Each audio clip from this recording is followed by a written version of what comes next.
Assalamualaikum warahmatullahi wabarakatuh. Alhamdulillahirabbil alamin wa bihi nasta'in wa ala umuri dunya waddin wa ala alihi wa sahbihi ajma'in amma ba'd. Yang saya hormati kepada Bapak Ustaz Gunawan SPDI yang telah memberikan waktu kepada saya, dan yang saya hormati kepada guru kita bersama Al-Karam Bapak Kiai Abdul Rahman SHMFD, dan yang saya hormati kepada Ketua Musyawarah Bapak Ustaz Sudirman, dan yang saya hormati kepada para asati, para guru kita Bapak Ustaz Abdul Karim PSD, Bapak Ustaz Jenderal Abidin, Bapak Ustaz Muhtar, Bapak Ustaz Daya, Bapak Sekjen, Bapak Sudrajat, dan yang saya hormati kepada peraturan pemerintahan, Bapak RW, seluruh jamaah. Mohon maaf saya tidak sebutkan satu persatu, dan itu tidak mengurangi rasa hormat dan tanjung saya. Alhamdulillah pada kesempatan malam hari ini kita dapat meluangkan waktu kita, walaupun dalam keadaan lelah, capek, ngantuk barangkali, tapi itu tidak menghalangi untuk melangkahkan kaki kita ke tempat yang sangat mulia ini dalam rangka melaksanakan rutinitas kita setiap malam Selasa adalah ta'lim, yang mudah-mudahan dengan niat kita agar kita mencari ilmu, Allah berikan ilmu yang bermanfaat. Mudah-mudahan Allah selalu menjaga keistiqomahan ibadah kita sampai akhir hayat kita. Mudah-mudahan hasilnya duduknya kita di tempat yang mulia ini, yang pertama Allah sehatkan badan kita, Allah panjangkan umur kita, dan mudah-mudahan Allah selalu memberi keberkahan kepada kita, dan Allah jadikan akhir hayat kita husnul khatimah. Hadirin jamaah yang saya hormati, kita lanjut kepada materi.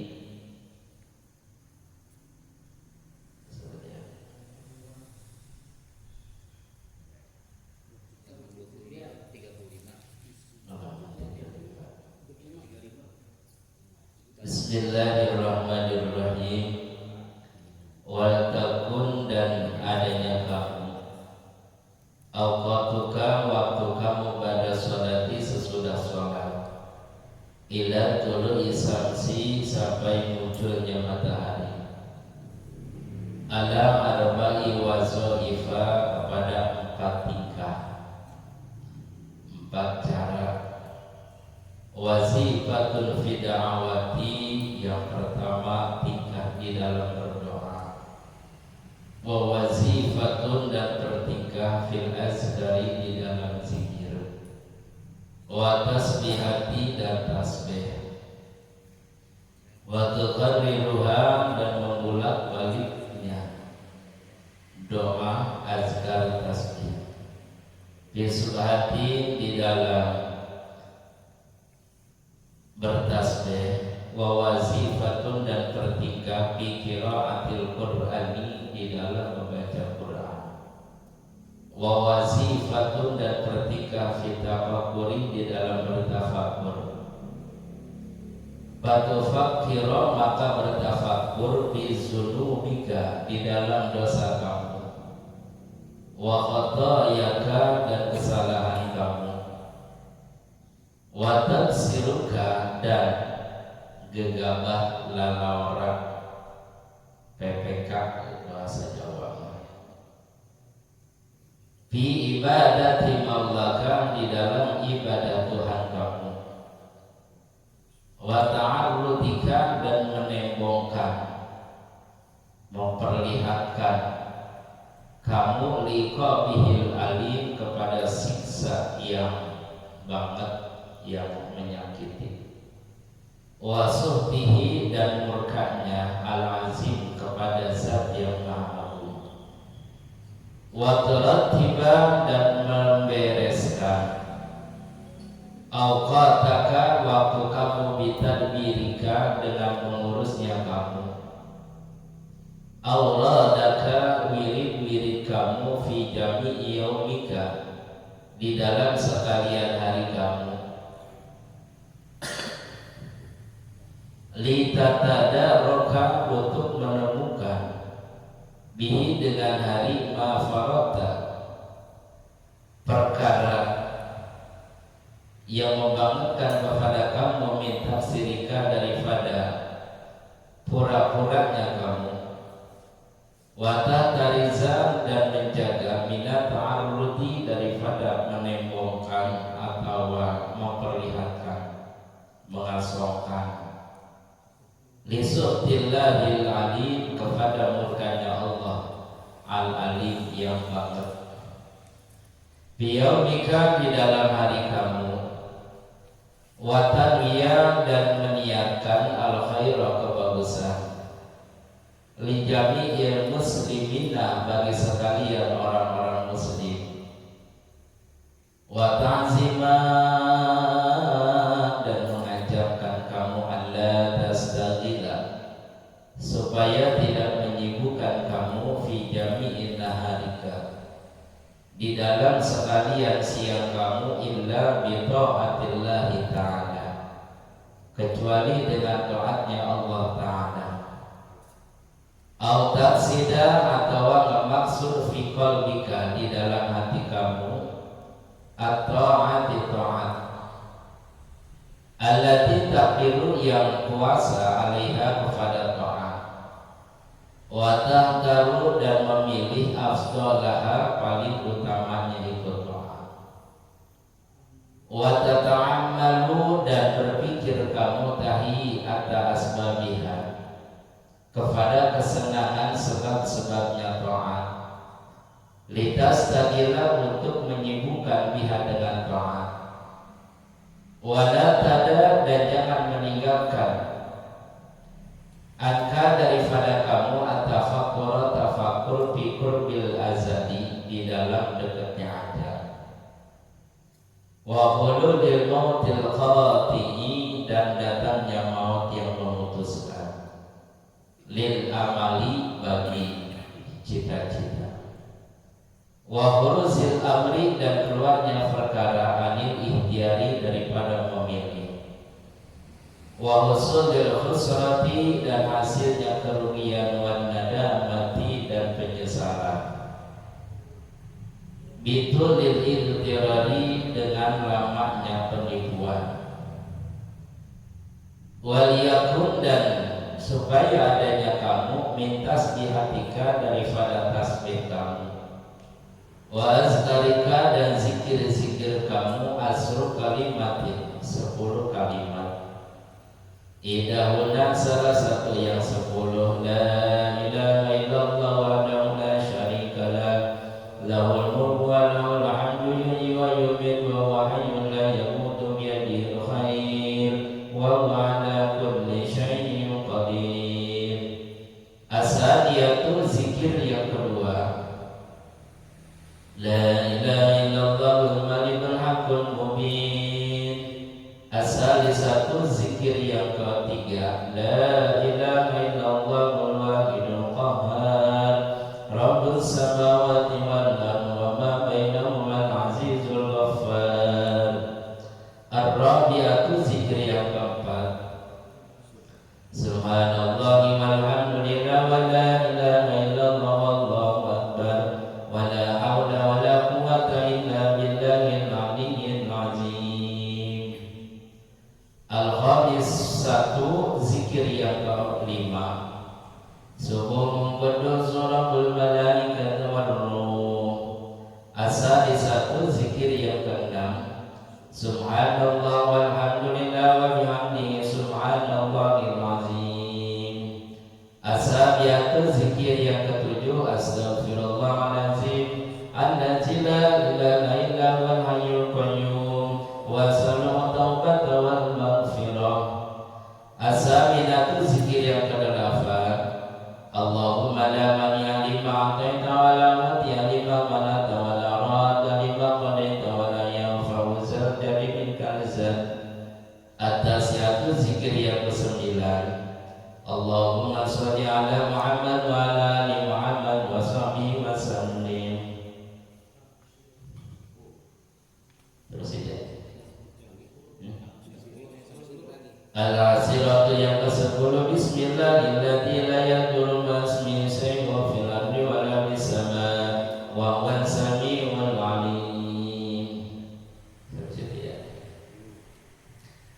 Hadirin jamaah yang saya hormati, alhamdulillah pada malam hari ini kita dapat melaksanakan rangkaian talabul ilmi, yang mana ilmu adalah merupakan daripada imamul amal wal amalu tabiun. Ilmu adalah menjadikan imamnya pekerjaan, pekerjaan itu mengikuti kepada ilmu. Jadi apapun amalia kita tanpa dengan ilmu, maka mardudatun la tuqbalu, tidak diterima. Dalam arti ditolak. Sholat kita kagak pakai ilmu, sholat tersia-sia. Puasa kita tanpa ilmu, maka puasa kita tersia-sia. Semua amalia kita yang menjadikan pemimpin di dalam amal adalah ilmu. Amal tanpa ilmu kasajar bila samar, seperti pohon kagak ada buahnya, tidak bisa diambil kemanfaatannya. Jadi amalia kita tanpa dengan ilmu, maka amalia kita akan tersia-sia. Alhamdulillah dengan ta'lim kita, dengan pengajian kita, ini merupakan salah satu ingin diterimanya ibadah kita, syariatnya dengan ilmu. Yang mudah-mudahan dengan ilmu ibadah kita diterima Allah Subhanahu wa ta'ala. Wa takun awqatu pada sholati la tulu'i syamsi ala arba'i wazaifah. Ketika kita selesai melaksanakan daripada sholat subuh, maka kita jangan keluar. Ila tulu'i syamsi, kapan keluarnya? Kalau matahari udah keluar, udah mencorong, itu jangan buru-buru habis sholat istighfar langsung lari, langsung jalan.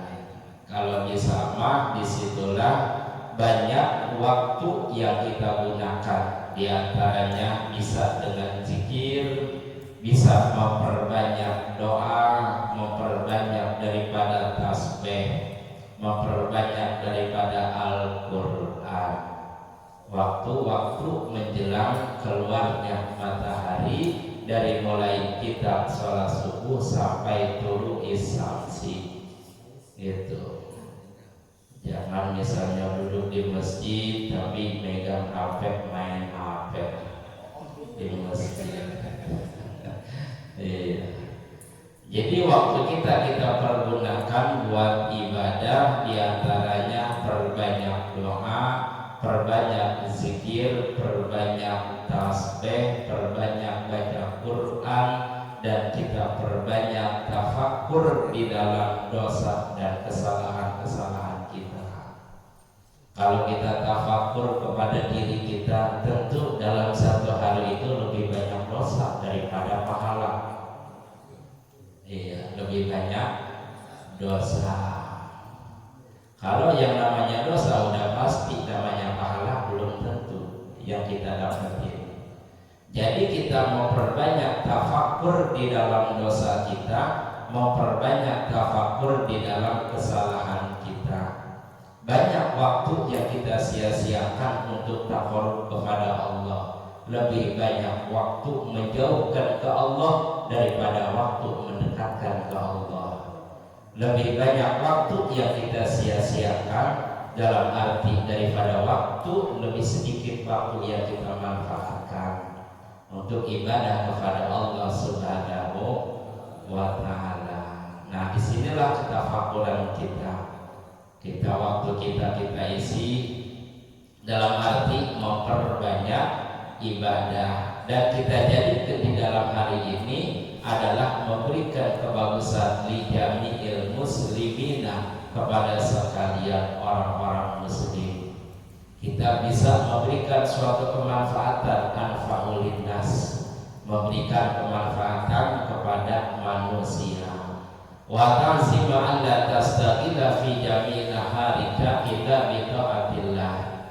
Dalam arti kita ngajamkan, jangan hari, siang hari, di hari tidak ada kesibukan terkecuali sibukan itu bi ta'atillah ta'ala, sibuk dengan taat kepada Allah Ta'ala.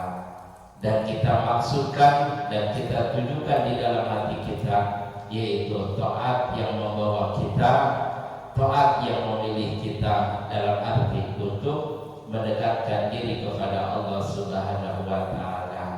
Karena apapun amalia kita pasti akan diperlihatkan baik dan buruknya, kecil dan besarnya. Amalia yang kita kerjakan, sekecil apapun keburukan pasti akan diperlihatkan, segede apapun kebaikan pasti akan diperlihatkan. Faman ya'mal misqala dzarratin khairan yarah wa man ya'mal misqala dzarratin syarran yarah. Sekecil apapun kebaikan dan keburukan pasti ada perhitungannya, pasti akan diperlihatkan. Tujuannya dalam arti aktivitas kita, kegiatan kita supaya dijadikan litaatillah. Semua gerakan kita, niat kita supaya jadi pahala. Jangankan perkara yang wajib, perkara yang mubah pun ketika kita niatkan akan menjadi pahala. Mana contohnya? Madang. Bukan hanya sekedar kita madang, tapi madang itu mengandung pahala. Bagaimana caranya? Dengan madang kita niatkan supaya kuat ibadah kepada Allah. Kalau kita enggak kita niatkan cuma makan karena lapar, maka tidak ada mengandung pahala bagi kita. Biasa kagak dapat apa-apa. Tapi dengan makan kita niatkan, mudah-mudahan dengan badan sehat, jadi bisa ibadah, bisa ngaji, bisa sholat, bisa sebagainya. Lakin iza nawa bi'aqlihil kuwa li ta'atillahi lahu maqannawa. Gitu. Perkara yang mubah, tidur, kalau kita tidur hanya menghilangkan ngantuk doang, ya tidak ada pahalanya. Tapi dengan tidur kita, tidur siang, kali tidur siang kita niatkan kayak itulah supaya nanti di malam hari kita bisa bangun, maka tidurnya kita dapat pahala. Jadi tidurnya kita bukan hanya sekedar kita menghilangkan ngantuk kita, tapi kita niatkan tidur kailulah, tidur siang, kali nanti tidur siang malam bisa bangun, maka tidurnya kita dapat pahala. Apapun aktivitas kita, kegiatan kita, kalau kita niatkan pasti semuanya ada pahalanya. Tapi kalau kita nggak niatkan, cuma madang karena lapar, tidur karena ngantuk dan sebagainya, tidak ada di kita niatkan, maka di situ tidak ada mengandung pahala. Jadi semuanya di waktu kita, di siang hari kita, di malam hari kita, illa bi taatillahi ta'ala, kecuali harapan kita sibuk karena kita taat kepada Allah Ta'ala. Yang terjadi dalam diri kita, yang kita inginkan, yang kita harapkan di dalam hati kita. Dan kita jangan tinggalkan bertafakur fi qurbil azal wa hulul waqtil maut wa hulul mautil qatil amal. Dalam arti jangan tinggalkan tafakur di dalam dekatnya ajal. Karena semakin ganti hari, semakin ganti minggu, ganti bulan, ganti tahun, bukan semakin panjang umur kita. Hakikatnya kita menjemput umur kita, mendekati, bukan panjang, tapi mendekati. Nah, disinilah dengan dekatnya ajal kita, datangnya waktu kematian kita, jangan kita sia-siakan, jangan sampai keluarnya kita menghasilkan husrah wan nadamah bidulil iktirar, kerugian dan penyesalan karena panjangnya terpenipuan. Dalam arti orang yang sibuk dengan dunia meninggalkan akhirat, pada hakikatnya mereka itu sedang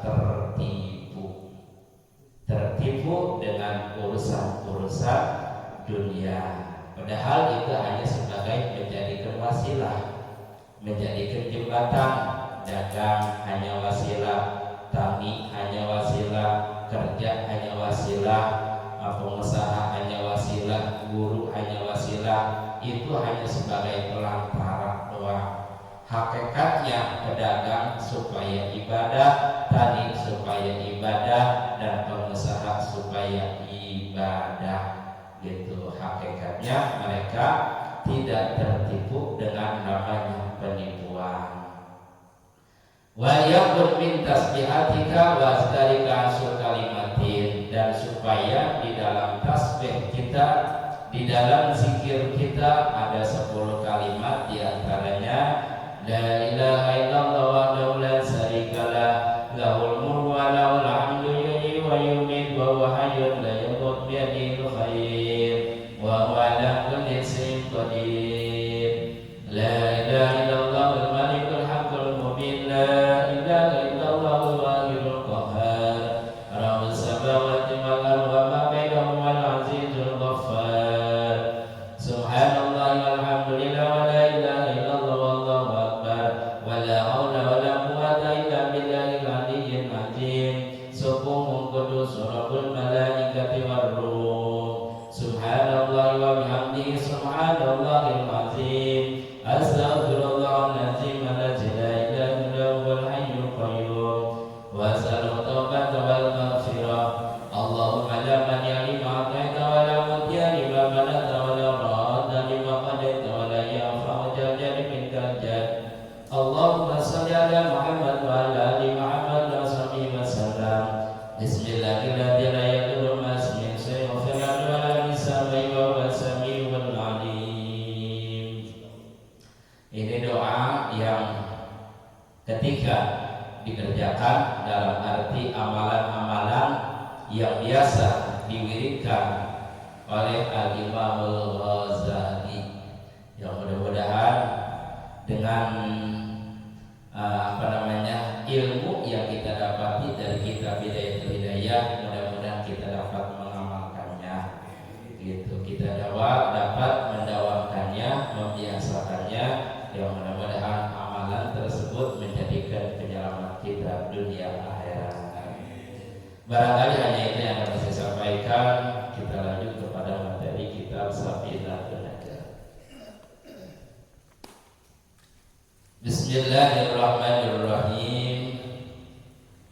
Faslun, bermula ini pasal suarul qudwati, gambaran memakmum. Itu ya. Tis'un ada 9. Tasihul sah memakmum bi khamsin, di dalam 5 perkara. Yang 4 perkara batal. Kedua rajulin, pertama memakmum laki-laki birrajulin, dengan laki-laki.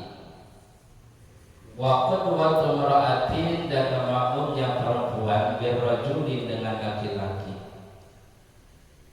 Wa qudwatu khunsa, dan memakmumnya banci bencong birrajulin, dengan laki-laki.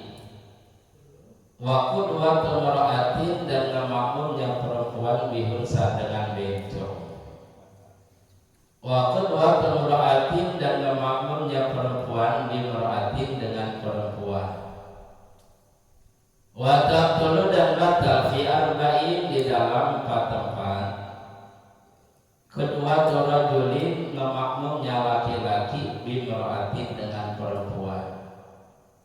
Wa qudwatu rajulin, dan memakmumnya laki-laki bihunsa, dengan bencong. Wa qudwatu khunsa, dan memakmumnya bencong bimra'atin, dengan perempuan. Wa qudwatu khunsa, dan memakmumnya bencong bihunsa, dengan bencong. Bencong orang sah. Faslun, bermula ini pasal surut jam'i taqdimi, syarat-syarat jamak takdim.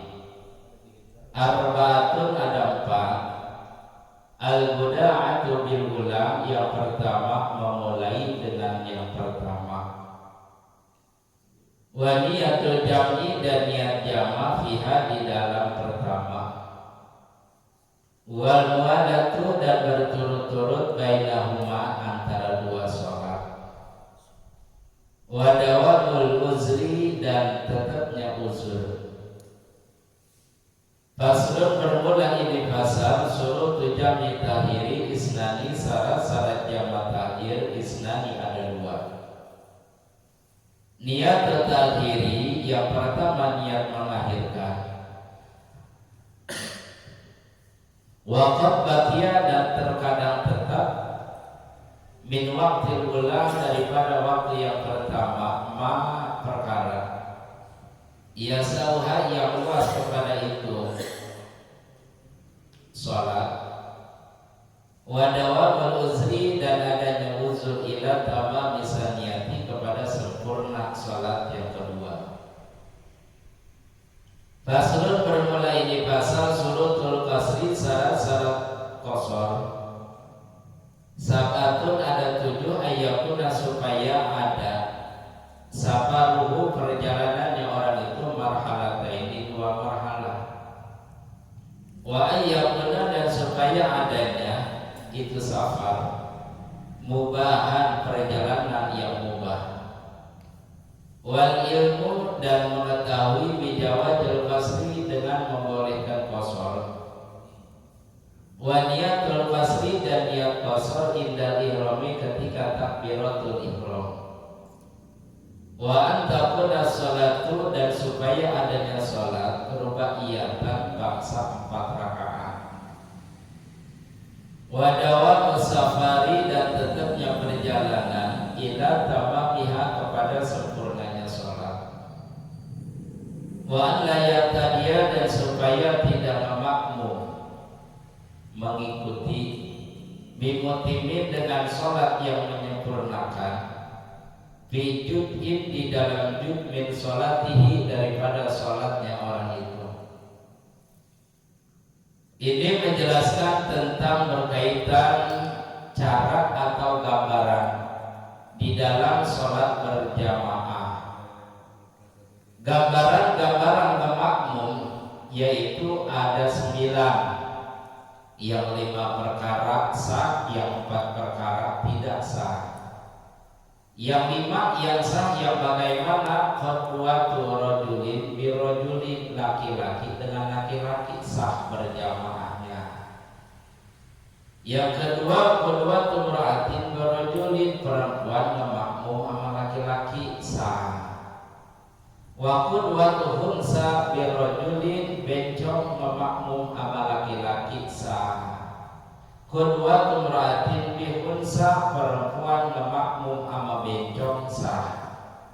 Khutwatu mra'atin bimra'atin, perempuan dengan perempuan, inilah yang sah di dalam melaksanakan sholat berjamaah. Yang 4 tidak sah, yaitu memakmumnya laki-laki bimra'atin dengan perempuan. Misalnya Pak Ustaz Zainal Abidin bininya ustazah pinter gitu. Karena lakinya ngerumasa orang bisa apa-apa, sembahyang maghrib berjamaah, sembahyang lohar berjamaah.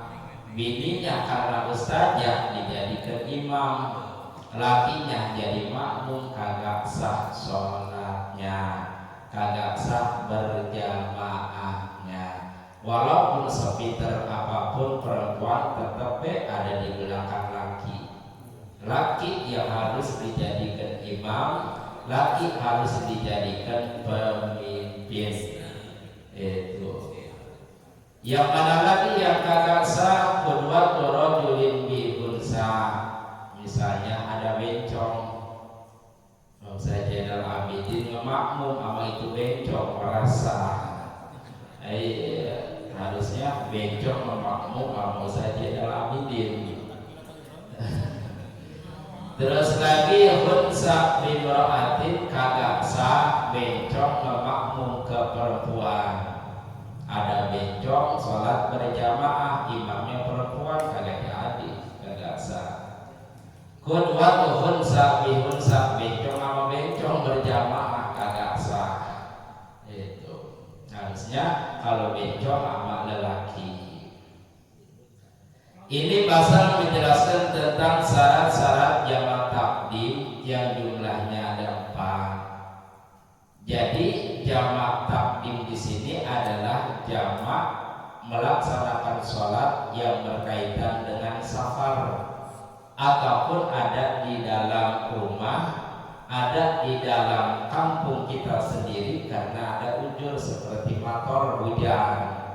Kita mau ke masjid karena masjidnya jauh, akhirnya kita sholat jamaah takdim di rumah diperbolehkan. Tapi itu di zaman Rasulullah, di zaman kita mah masjid lah banyak bener.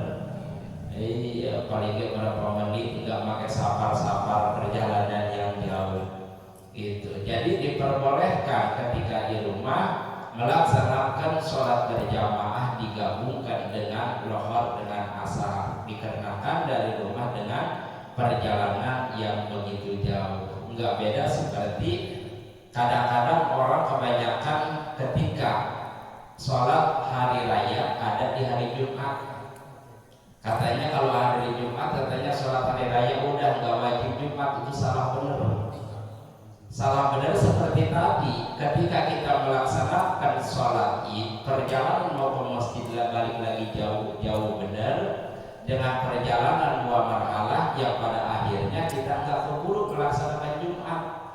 Jadi diperbolehkan kita nggak Jumat lah. Kalau kita bahkan jam 8 udah rapi, masjid juga setengah jam, jangan setengah jam, 10 menit sampai. Jadi tidak ada halangan ketika di hari raya kita meninggalkan Jumat. Jangan dipakai dalil. Itu jangan dipakai dalil. Kalau sholat id di hari Jumat enggak sholat Jumat juga nggak apa-apa, itu salah benar. Itu dalam arti itu buat di waktu di zaman Rasulullah Shallallahu Alaihi Wasallam, karena dari masjid ke rumah itu tidak, dalam arti tidak keburu, sangat jauhnya itu perjalanan, jadi diperbolehkan. Tapi kalau di kita dikarenakan masjid jauh, jadi tidak ada halangan untuk melaksanakan sholat jamaah takdim, tidak ada halangan untuk meninggalkan sholat Jumat. Jadi harus dilaksanakan di rumah. Terus lagi syarat di dalam jamaah takdim memulai di dalam takbir yang pertama. Nah, disinilah jamaah takdim ada ketentuannya, dalam arti ketika kita ada di dalam safar, kita bisa dengan melaksanakan di jamaah, ada jamaah takhir, ada jamaah takdim. Kalau jamaah takdim kita laksanakan yang shahihul waktu, dalam arti ketika ada di waktu zuhur, maka sholat zuhur harus didahulukan, sholat asar dibelakangkan. Maka di situ adalah jamaah takdim. Nah, di dalam jamaah takdim, di dalam melaksanakan sholat jamaah, di sini adalah ketentuannya bisa kita gabungkan jamaah, dikumpulkan zuhur dengan asar, maghrib dengan isya. Tapi kalau subuh mah kagak bisa, dia mendewekan, nggak bisa digabungkan dengan sholat-sholat yang lain. Sholat zuhur kalau kita jamak misalnya, baik jamaah takhir jamaah takdim, misalnya kita laksanakan dengan jamak, berarti lohor 4 rakaat, asar 4 rakaat kalau dijamakkan. Tapi kalau misalnya kita qashar, dalam arti yang rubaiyah menjadi sunasiyah, menjadi yang tadinya 4 menjadi 2, itu diqashar, lohor 2 rakaat, asar 2 rakaat, bisa digabungkan antara jamak dengan qashar. Dalam arti kita gabungkan antara zuhur dengan asar melalui diqashar. Jadi sholatnya kita niatkannya adalah diqashar. Usolli fardhu zuhri raka'ataini qashar majmu'an ilal asri makmuman atau lillahi ta'ala. Jadi sembahyang zuhurnya 2 rakaat, sembahyang asarnya 2 rakaat. Bisa diqashar, cuma enggak bisa dijamak. Bisa, hanya diqashar doang tapi enggak dijamak. Contoh, begitu kita melaksanakan safaran tawilan, perjalanan yang panjang, perjalanan yang bisa diqashar adalah perjalanan yang 2 marhalah. 2 marhalah itu adalah 80 kilo. Perjalanan 80 kilo di situ safaran tawilan. Misalnya dari sini ke Bandung ada 80 kilo bisa. Dari sini ke Banten perjalanan ada 80 kilo lebih itu bisa.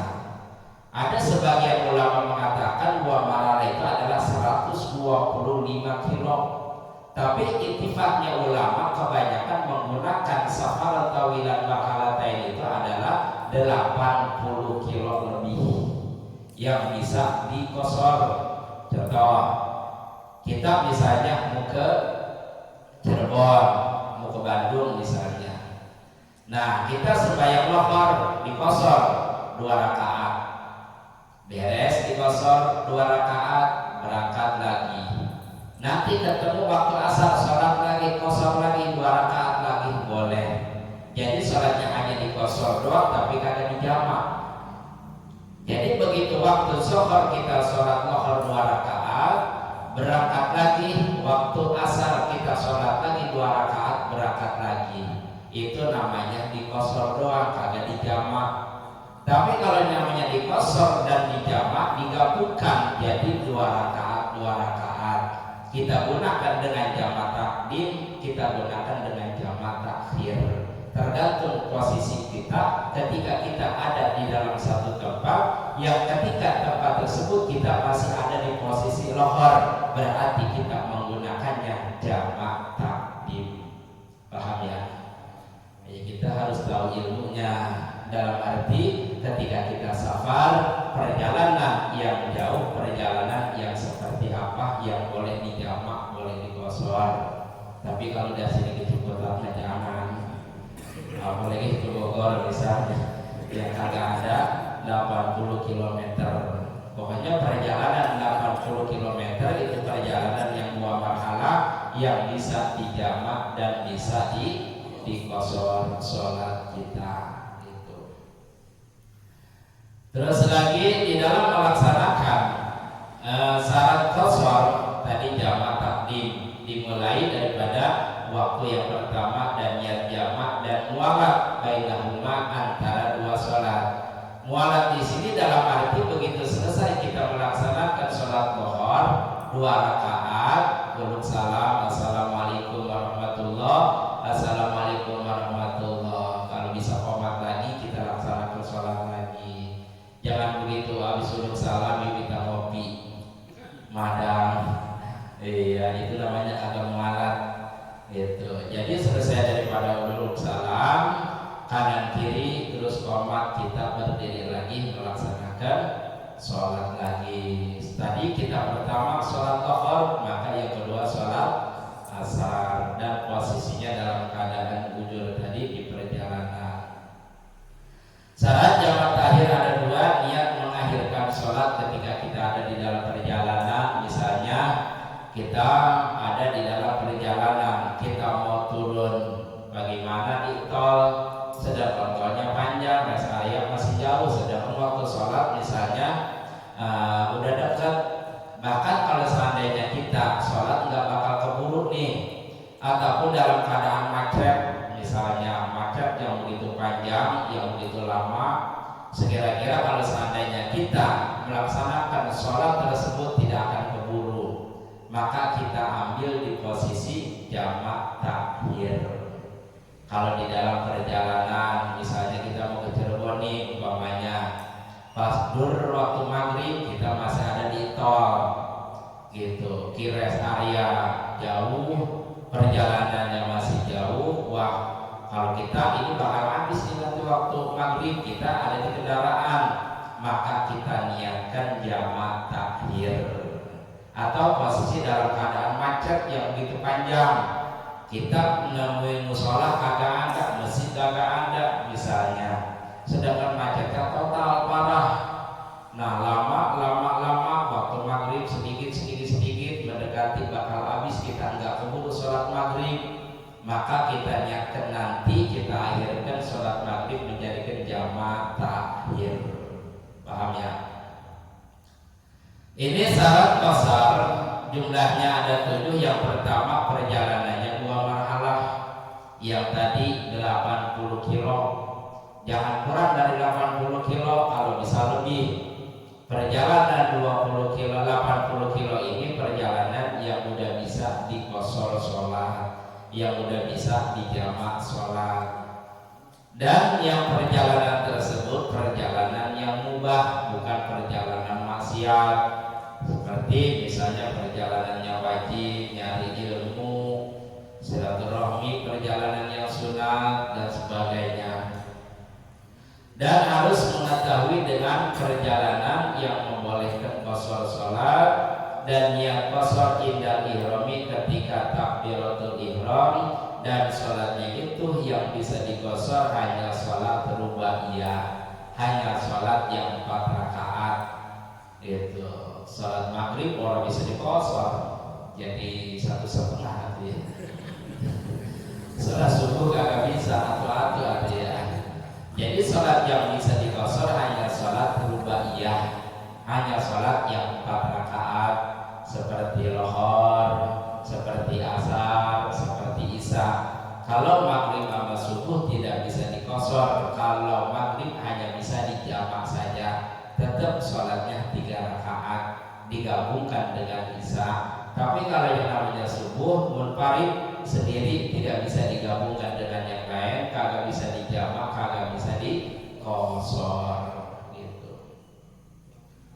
Terus lagi dawam safar ila tamamiha, syarat daripada qashar adalah sempurnanya, tetapnya perjalanan ila tamamiha sampai sempurna, dalam arti perjalanan kita dari tempat kita, pemukiman kita ke tempat tersebut melebihi daripada 2 marhalah, sehingga perjalanan tersebut ini kita melaksanakan qashar dan jamak masih ada di dalam perjalanan gitu.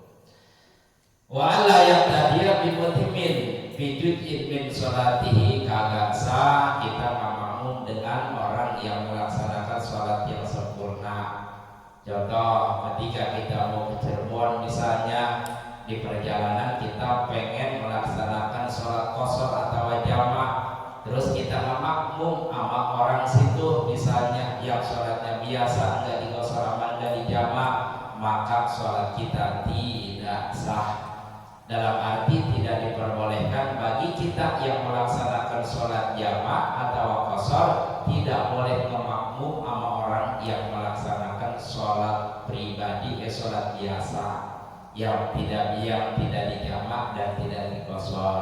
Paham ya? Harusnya berjamaah dengan orang yang melaksanakan qada, melaksanakan jamak ataupun qashar dengan orang yang melaksanakan tersebut, maka diperbolehkan. Ataupun orang tersebut misalnya memakmum sama kita yang sedang melaksanakan jamak, tidak diperbolehkan. Harus kita orang yang melaksanakan qashar atau jamak berjamaah dengan orang yang melaksanakan qashar dan jamak lagi. Tidak boleh memakmum dengan orang yang menyempurnakan sholat biasa yang tidak dijamak dan tidak diqashar. Barangkali hanya itu pelajaran yang disampaikan mengenai tentang sholat berjamaah atau sahnya berjamaah yang diikuti di dalam berjamaah, dan syarat daripada jamak takdim, syarat daripada jamak takhir, dan syarat daripada qashar, yang mudah-mudahan kita dapat memahaminya dan kita dapat mengamalkannya. Demikian tadi yang telah disampaikan oleh guru kita bersama. Masih ada waktu beberapa menit ke depan dibuka forum tanya jawab kepada seluruh jemaah. Jika ada pertanyaan baik kaitan dengan materi atau di luar materi, dipersilakan.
sana kita pada asar diberangkat.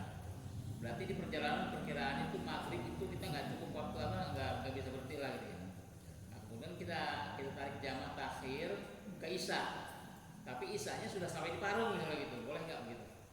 Terima kasih. Oke. Satu lagi.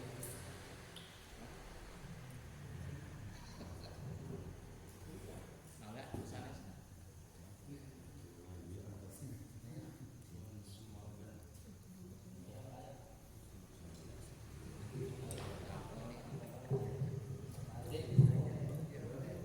Ya, kita jawab dulu dua pertanyaan. Yang pertama, bagaimana kalau seandainya kita mau ke Cirebon ataupun luar dari Cirebon yang perjalanannya lebih daripada 2 marhalah, perjalanan yang bisa dikosor atau dijama, sedangkan posisi kita masih keadaan di rumah, terus kita melaksanakan sholatnya di rumah, ini tidak sah.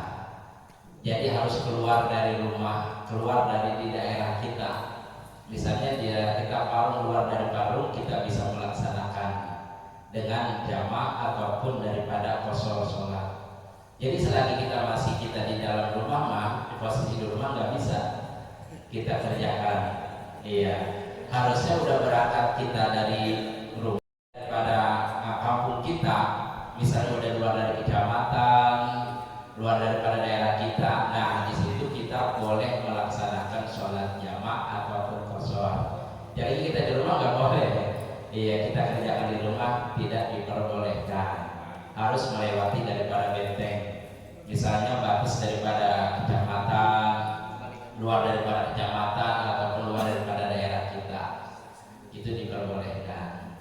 Yang keduanya, kalau seandainya posisi kita dari Cirebon mau balik, misalnya qabla asar, sebelum asar kita balik, misalnya, apakah kita dikosor ataupun dijamak sholat kita?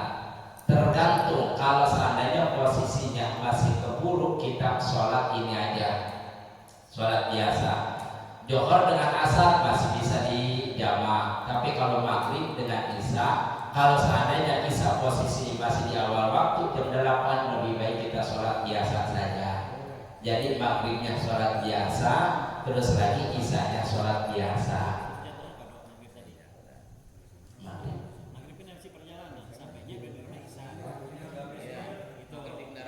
Oh, maghrib di kendaraan.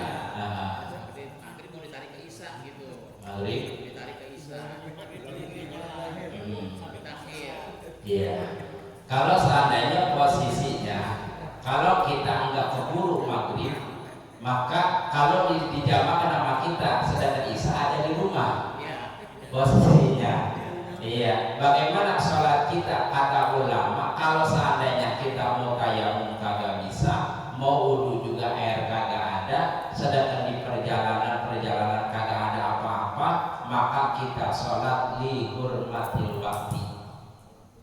Jangan kita tinggalkan itu sholat, tetap kita sholat menghormat kepada waktu. Tapi nanti ketika kita sampai rumah itu maghrib wajib diadah lagi, wajib diulangi lagi. Kalau kita jadikan sebagai jamaah, otomatis dan isya ada di rumah. Iya. Maka ketika waktu maghrib ada di perjalanan, maka disitulah kita sholat dihormati waktu sama. Walaupun kita sholat tanpa wudhu, sholat tanpa tayamum, sah sholat kita. Cuma nanti ketika sampai rumah, maka kita kodoin, iadah lagi sholat kita. Gimana kalau seandainya belum sampai rumah udah tabrakan, kita tidak menjadikan orang yang tariku sholat, kan kita nggak tahu di perjalanan kita. Dengan sholat itu kita tidak termasuk bagi orang yang meninggalkan sholat. Tapi kalau sedang dalam keadaan selamat sampai rumah, maka sholat yang tadi lihur mati waktu ya, maka wajib diadah lagi. Iya. Kalau kita jamak, kalau jamak itu perjalanan isya masih di safar, gitu, masih di perjalanan, kendawa musafar, boleh kita jamak maghrib dengan isya. Kan ini mah isya udah sampai di rumah, jadi tidak bisa digabungkan maghrib dengan isya. Jadi ketika kita meninggalkan sholat maghrib, maka sholatnya libur hurmatil waktu tadi di dalam perjalanan, misalnya di tol nggak ada nggak ada rest area, tempat sholat kagak ada, sedangkan perjalanan maghrib itu masih di tol misalnya, maka kita niatkan, kecuali kalau misalnya kita mau berangkat dari rumah ke Cirebon, maka kita niatkan jamak takhir gitu. Kita sholat maghribnya nanti di isya di jamak takhir kalau di perjalanannya. Tapi kalau seandainya posisi tadi kita balik, kan otomatis di isya udah ada di rumah, nggak bisa dijamak gitu. Terkecuali seperti tadi, misalnya kita maghrib, posisinya kita ada masih di Cirebon misalnya, terus dengan waktu isya, boleh nggak waktu isya kita udah ada di rumah, cuman kita nggak bisa ngidrok di dalam perjalanan kita. Isya ini apa sampai jam 12, apakah nyampe jam 2, apakah nyampe jam 9, kita nggak tahu di perjalanan dengan keadaan macet atau keadaannya, maka diperbolehkan maghrib dengan isya, boleh ditarik walaupun kita menuju balik.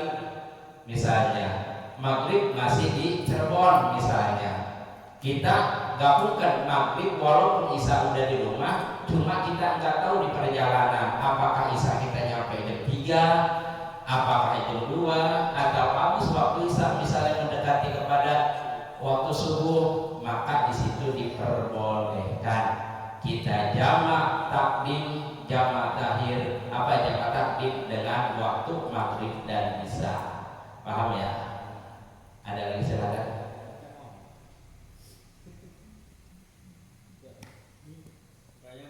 Ya silakan. Assalamualaikum warahmatullahi wabarakatuh. Waalaikumsalam.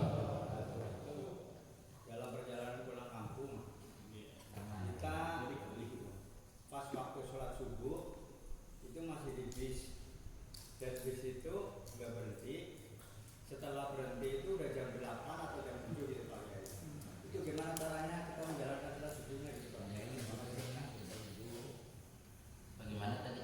Dalam perjalanan, waktu sholat subuh itu kan kita masih di dalam bis. Iya.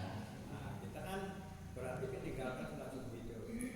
Nah, kita sampai tujuan, sampai rumah itu udah jam 7, udah lewat subuh.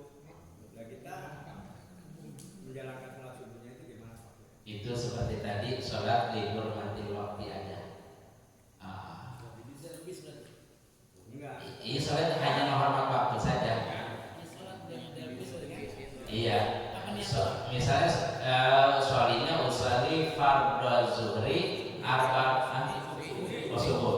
Usali fardhu subhi rakaataini li hurmatil waqti.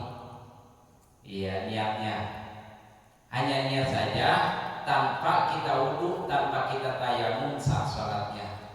Cuma nanti harus diulangi lagi ketika kita nyampe suatu tempat jam 8, maka sholat tadi kita qadhain. Kita sholat subuh. Iya, jadi kalau seandainya kita meninggal dunia ataupun misalnya ini kita nggak termasuk orang yang tak ikut sholat, sama seperti misalnya dalam keadaan posisi di pesawat, kita mau umroh misalnya, kita mau wudu, air kagak ada, mau tayamum, tanah juga kagak ada, kan sholatnya wajib. Iya, bagaimana sholatnya? Sholat dihormatil waktu, gitu. Sholat dihormatil waktu, nanti selesai daripada sholat sampai di tempat tujuan kita balikin lagi. Iya. Ya. Sama prakteknya. Setelah sampai Pak. Iya, dengan isyarat aja kalau di kendaraan mah. Dengan isyarat. Misalnya sujud begini, rukuk begini. Cuman kalau sujud itu melebihi daripada batas ruku. Kalau misalnya ruku batasnya sini, kalau misalnya sujud ngelewatin. Iya. Berarti kita pakai kunut juga kan? Ya. Pakai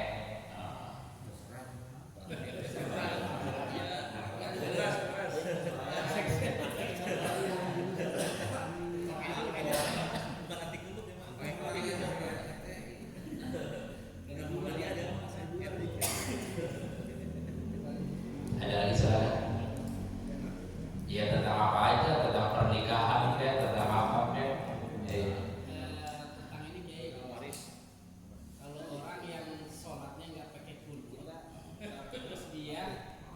ngikutin yang pakai kunut itu apakah termasuk menggabungkan mazhab apa enggak? Berarti apa enggak di daerah itu? Yang kita yang kunut mengikuti namanya nggak kunut, apa yang nggak kunut mengikuti namanya kunut? Yang enggak kunut ngikutin yang kunut. Iya. Imamnya kunut. Ya, tergantung. Kalau seandainya mazhab kita Imam Syafi'i bahwa kunut itu menjadikan sunat abad. Ketika ditinggalkan dengan sengaja batal. Ketika ditinggalkan dengan keadaan lupa kagak batal. Nah, bagaimana keadaan posisi sunat abad ketika kita tahu hal tersebut, baik dia yang enggak kunut ataupun kita yang kunut misalnya, mengikuti berjamaah dengan orang yang kagak kunut, kita tahu bahwa mereka itu enggak pernah kunut dan tidak memakaikan kunut, sedangkan kita membiasakan kunut, sedangkan kunut adalah sunat abad. Ketika kita tinggalkan dengan sengaja batal sholat kita. Kita tinggalkan dalam keadaan posisi lupa tidak batal. Nah, kita berjamaah dengan dia yang tidak pakai kunut, maka sholat kita batal. Terkecuali dalam keadaan kita sholat berjamaah dengan beliau, kita nggak tahu dia pakai kunut atau kagaknya. Kemudian begitu selesai daripada sholat, dia nggak kunut. Nah, bagaimana? Ikuti nama kita. Karena kita tahu bahwa kunut itu sunat abad, mereka selesai daripada kunut salam, maka kita jangan ikutin, sujud sahwi. Iya, sujud 2 kali, sujud sahwi, nanti baru kunut salam. Paham ya? Kalau kebalikannya kayak Iya sama aja. Iya. ya mungkin dia berbeda kan gitu. Beda tuh orang itu. Kan dia nggak pernah pakai kunut, makanya dia ketika imam kunut dia nggak kunut, nggak ngikutin. Nggak ikutin. Iya kagak bimbing aja lah itu. Iya, karena mereka tidak mengikuti karena patokan mereka bahwa kunut itu bukan sunat abad.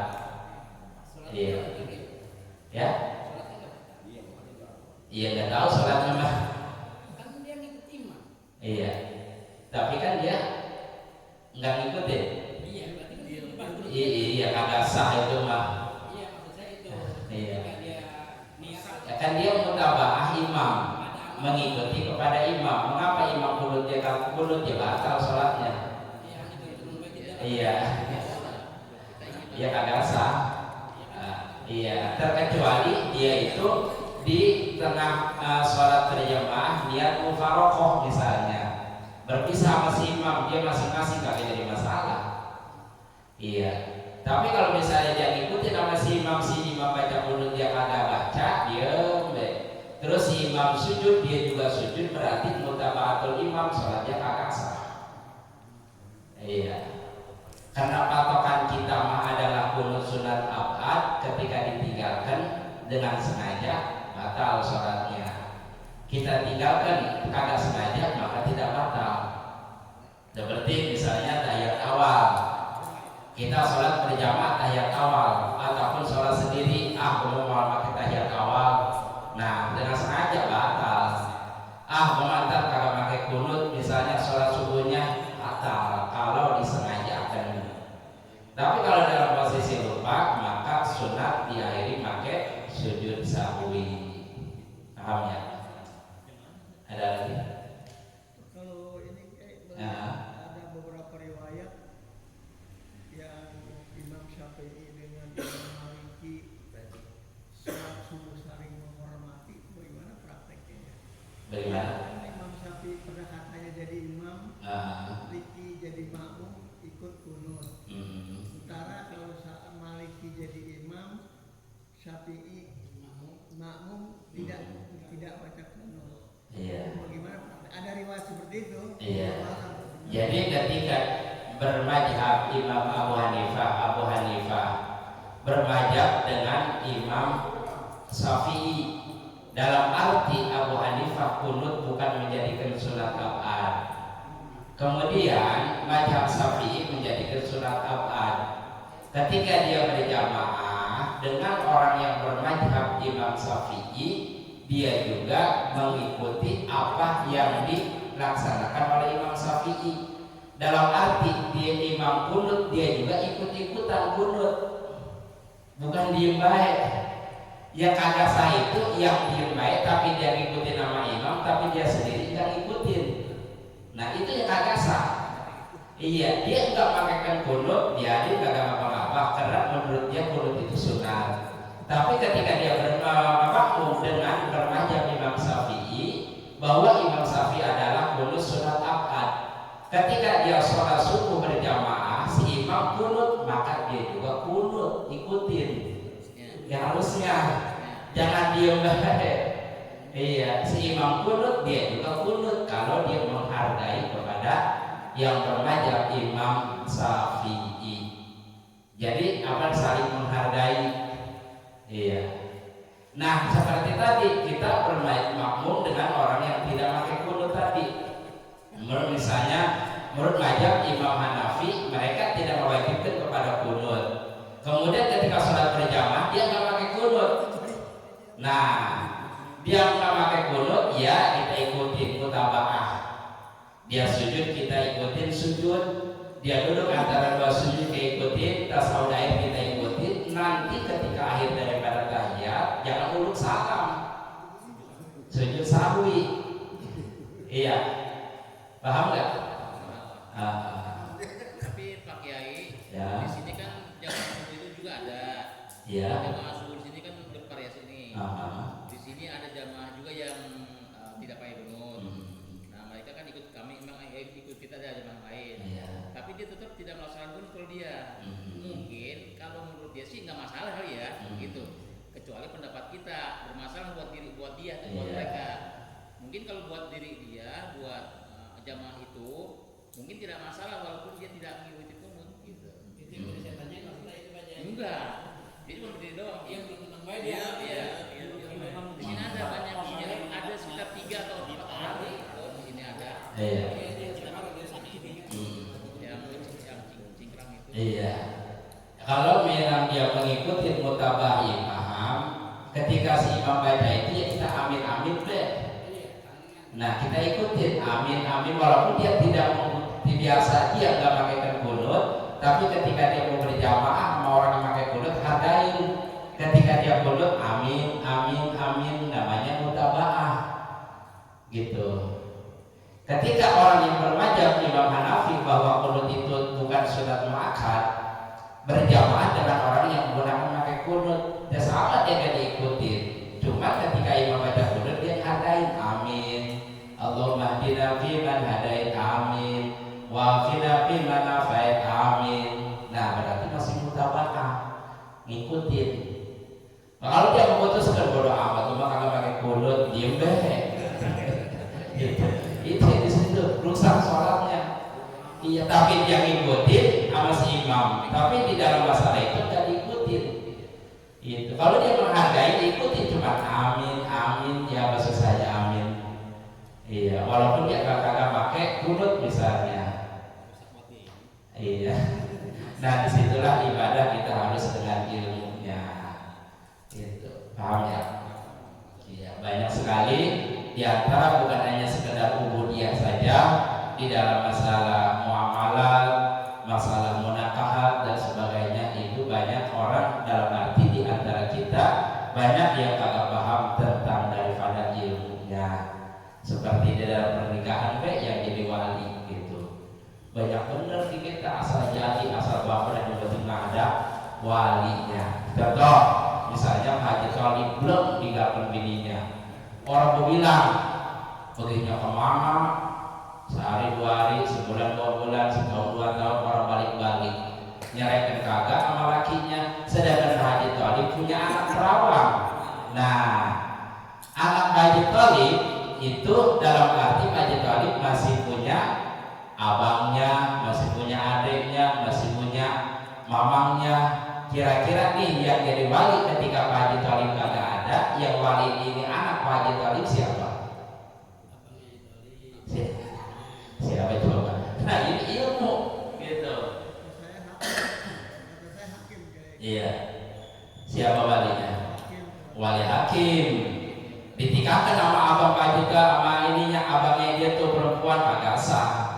Ditikahkan sama adiknya kagak sah. Harus wali hakim. Iya jangan sekali dipret. Loh ada abangnya ini jadi wali, nah kagak boleh. Haram hukumnya. Tidak sah di dalam pernikahannya. Itu harus wali hakim. gitu. Karena Pak Haji Talib nggak tahu pergi kemana-mananya, masih hidup aku udah mati. Nah, iya. Tapi begitu ada berita selama 3 tahun misalnya ada beritanya Pak Haji Talib udah meninggal di 5 bulan yang lalu, nah udah ketahuan Pak Haji Talib mati meninggal. Maka ketika itu anak ada jodohnya, yang ngewaliin, yang menjadi wali adalah dari pihak keluarganya. Nggak boleh wali hakim, karena udah jelas Pak Haji Talib itu udah jelas sudah ketahuan meninggalnya. Gitu. Tapi kalau tadi ditinggalkan belum kemana, nggak ada kabar beritanya, apa hidup, apa udah mati. Nah, anaknya ada jodohnya, nggak boleh diwali nama keluarganya, harus wali hakim. Gitu. Gak sah pernikahannya kalau diwali nama keluarganya. Yang menjadi wali di dalam pernikahan secara berurutan, yang pertama siapa? Bapaknya. Yang kedua abul ab, bapaknya itu bapak, berarti engkong. Yang jadi wali nih di urutan wali. Terus lagi engkong kagak ada abangnya ini perempuan. Yang kedua lagi abangnya kagak ada, adiknya perempuan. Adiknya perempuan kagak ada, anaknya abangnya. Anak abangnya kagak ada, anak adiknya. Anak adiknya kagak ada, maka mamang kagak ada, anaknya mamang. Kalau anak mamang itu enak, bisa dinikahin, bisa menikahin. Misalnya dia pengen sama ini perempuan, misalnya pengen dinikahin, sah nikahnya. Jadi kalau seandainya kagak ada walinya, itu anak mamang bisa dijadi wali nikah. Jadi double, gitu. Paham ya? Gitu. Panjang di dalam masalah pernikahan mah. Nanti insya Allah kita bahas karena waktunya udah jam 10. Mudah-mudahan apa yang saya sampaikan berkaitan tentang daripada pasal makmum dan sebagainya, mudah-mudahan kita dapat memahaminya dan kita dapat mengamalkannya. Barangkali hanya itu yang dapat disampaikan. Berada di sini mohon maaf bila taufiq wal hidayah. Wassalamualaikum warahmatullahi wabarakatuh. Demikian taklim kita pada